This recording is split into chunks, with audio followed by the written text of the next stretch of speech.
Hello दोस्तों, कैसे हैं आप लोग। मैं आपके लिए लाया हूं दो नए धमाकेदार IPO, standard glass lining tech और क्वाड्रेंट फ्यूचर टेक। ये दोनों ही आईपीओ अगले हफ्ते रिलीज होने वाले हैं और एक जो है पहले वाला हम डिस्कस करेंगे स्टैंडर्ड ग्लास लाइनिंग टेक को।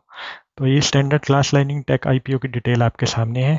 ये जो आईपीओ है इस 6 जनवरी 2025 को खुलेगा और 8 जनवरी 2025 को ये बंद होने वाला है। 9 जनवरी को इसकी अलॉटमेंट फाइनलाइज हो जाएगी और 13 जनवरी को शेयर आपके अकाउंट में आ जाएंगे। 133 से 140 पर शेयर इसका अमाउंट रखा गया। 140 पे प्रोबेबली लिस्ट होगा और 107 शेयर एक लॉट के अंदर है। इस कंपनी में एक खास बात है कि इस कंपनी की एक मोनोपोली है, जो कि ये glass steel glass line reactors होते हैं वो 10 किलो लीटर से ज़्यादा इंडिया में अकेले बनाता है। और ये जो कंपनी है ये डिज़ाइन से लेके मैन्युफैक्चरिंग इंस्टॉलेशन सब कुछ अकेले कर सकती है। ये इस कंपनी की स्ट्रेंथ है। तो ये इस कंपनी की खास बातें हैं कुछ। अब हम इसके आगे बढ़ेंगे और डिस्कस करेंगे इस कंपनी के क्या क्या क्लाइंट्स हैं और ये किन किन को देती है। तो आपने ये नाम सुने होंगे, जाने माने नाम हैं। Aurobindo pharma, नेटको pharma, Lord's lab, ये सब क्लाइंट और 300 प्लस क्लाइंट केमिकल और फार्मा के इस कंपनी के हैं। तो इसके एक बार हम वैल्यूएशन देख लेते हैं। तो अगर आप इसके वैल्यूएशन देखेंगे तो 140 पे ये आ रहा है। ओएफएस ये 200 करोड़ का है और फ्रेश इशू 210 करोड़ का है, जिसका कि ये मतलब है कि 410 करोड़ के आसपास का इशू है। मार्केट कैप इसकी जो निकल के आ रही है वो 2800 करोड़ के आसपास है, जिसका कि मतलब है कि ये स्मॉल कैप शेयर है। ईपीएस इसका 3 के आसपास निकल के आ रहा है और रिटर्न ऑन इक्विटी इसकी 20 के आसपास आ रही है। इसका पी रेशो जो मैंने कैलकुलेट किया था वो निकल के आया 39 के आसपास। और जबकि इंडस्ट्री का आप जो पी रेशो देखोगे तो वो 55 के आसपास निकल के आ रहा है एवरेज करने पे। तो ये ठीक ठाक वैल्यूएशन पे मुझे ऐसा लगता है कि ये शेयर आया है। इसका जो ऑब्जेक्टिव है वो भी एक बार देख लेते हैं हम। जो कंपनी चाहती है कि वो कैपिटल एक्सपेंडिचर एक्वायरिंग मशीनरी के लिए इसको यूज़ कर सके और इसके बाद इनको कोई डेप्ट भी उतारना है और इनकी एक सब्सिडरी है उसमें इन्वेस्ट भी करना चाहते हैं। साथ में ही जनरल कॉरपोरेट एक्सपेंसेस भी होते हैं कुछ कुछ कंपनीज के, उसके लिए ही आईपीओ ज़्यादातर लाए जाते हैं। एक बार इसका पीयर कंपैरिजन कर लेते हैं। तो अगर आप पीयर कंपैरिजन देखोगे तो जीएमएमपी फॉडलर, जिसका कि ईपीएल जो है वो 39 के आसपास है और इसका 3 है, इसका पी रेशो उससे ज़्यादा है, 39 के आसपास आ रहा है। जाहिर सी बात है मार्केट ऊपर है तो सारे प्रमोटर महंगा लेके आ रहे हैं। फिर भी अगर आप इंडस्ट्री का एवरेज करोगे तो आपको 55 के आसपास निकल के आएगा। इसने 39 पे ये लेके आए हैं, जो कि एक ठीक ठाक सा वैल्यूएशन मेरे हिसाब से इस टाइम पे ये लेके आए हैं। तो इसको आप इग्नोर नहीं कर सकते मेरे हिसाब से। इसकी रिटर्न ऑन नेटवर्थ भी जो है वो जीएमएमपी फॉडलर जैसी है। एक बार को तो मुझे लगता है इसके अंदर पैसा लगाना पड़ेगा। फिर भी हम इसका बाकी का डेटा देख लेते हैं कि इसमें क्या क्या निकल रहा है। एनएवी भी इसका अच्छा है। ईपीएस इसका 3.52 के आसपास है और रिटर्न इसकी 20 के आसपास है, 20%, जो कि सेम एज जीएमएमपी फॉडलर है।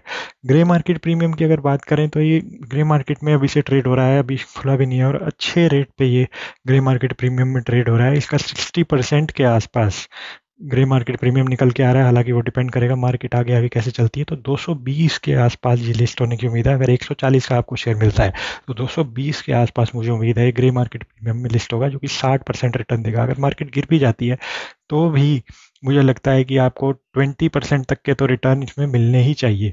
तो इस वजह से मैं इसको कहता हूँ कि अप्लाई करो, अप्लाई अप्लाई अप्लाई और ज़बरदस्त अप्लाई करना चाहिए इसमें। आगे अगले आईपीओ की हम बात कर लेते हैं, जो कि है क्वाड्रेंट फ्यूचर टेक आईपीओ। ये वाला जो आईपीओ है ये भी काफ़ी इंटरेस्टिंग है क्योंकि ये हॉट सेक्टर से जुड़ा हुआ है जो अभी चल रहा है। ये अगले ही दिन लॉन्च हो रहा है जनवरी 7 को।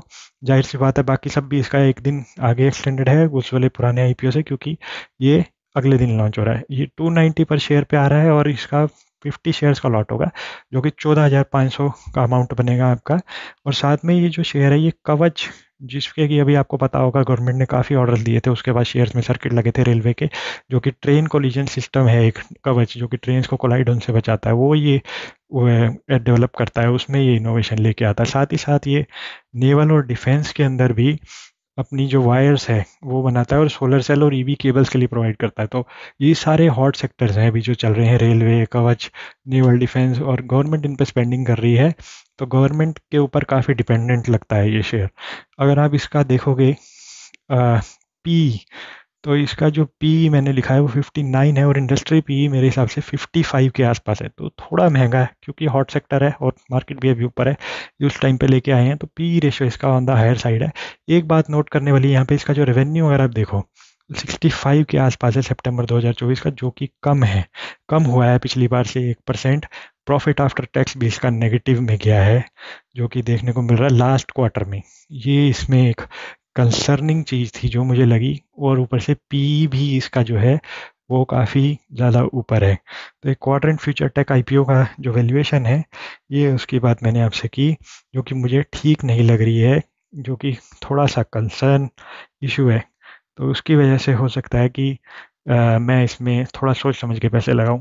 अब इसका ऑब्जेक्टिव देख लेते हैं कि क्या है। सिमिलरली ये भी long term working capital requirement पूरा करना चाहते हैं, और ये चाहते हैं कि जो कवच सिस्टम है इनका, उसके अंदर ये कोई इनोवेशन लेके आए, उसके लिए भी इनको आर&डी करनी है। तो इसका पीयर कंपैरिजन अगर आप देखो, तो इसका ईपीएस निकल के आ रहा है 4.9 के आसपास, और इसका पीई देखो आप 59। और अगर आप इसके पीयर्स का देखोगे, अपार इंडस्ट्रीज का ये देखते हैं, तो वो 49 के आसपास निकल के आ रहा है पीई जी। उस हिसाब से तो ये काफ़ी महंगा लग रहा है मुझे। और पॉलीकैब जो कि ऑलरेडी काफ़ी चलता हुआ शेयर है और काफ़ी महंगा है ऑलरेडी, वो 64 के पीई पे है और ये 59 पे है। तो इन दोनों में ज़्यादा फर्क नहीं है मेरे हिसाब से। काफ़ी महंगा लेके आए हैं ये शेयर, जबकि ये हॉट सेक्टर से बिलोंग करता है, इसमें अच्छा पैसा बन सकता है। बट जो रेट है वो काफ़ी एक्सपेंसिव लग रहा है मुझे, ऑन द एक्सपेंसिव साइड लग रहा है, गिवन द ईपीएस इसका काफ़ी हाई साइड पे है। दोस्तों, जो इसका ग्रे मार्केट प्रीमियम है, वो मैंने बहुत ढूंढा, बहुत जगह पे देखा, लेकिन मेरे को इसका ग्रे मार्केट प्रीमियम मिला है बिल्कुल ज़ीरो।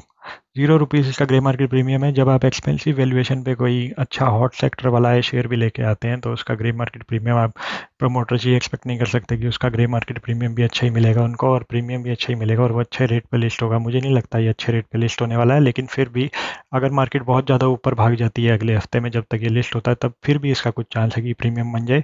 और साथ ही साथ आप एक और काम कर सकते हैं कि क्यूआईबी के डेटा पे नज़र रखें अगर, तो इंस्टीट्यूशनल इन्वेस्टर इसमें बहुत पैसा डालते हैं क्योंकि ये हॉट सेक्टर है। तो हो सकता है ये फ्लैट खुलने पे भी लिस्ट होने के बाद भाग जाए। तो एक बार इस पे नज़र रखनी तो उस हिसाब से मेरे हिसाब से बनती है। तो इस पे देखते रहें क्या बनता है। और चैनल, अगर आपको वीडियो पसंद आई हो, दोनों आईपीओस के बारे में एनालिसिस अच्छा लगा हो, तो लाइक और सब्सक्राइब करना बिल्कुल ना भूलें। काफ़ी मेहनत लगती है हम लोग की इस वीडियो को बनाने में, so please like and subscribe. Thank you.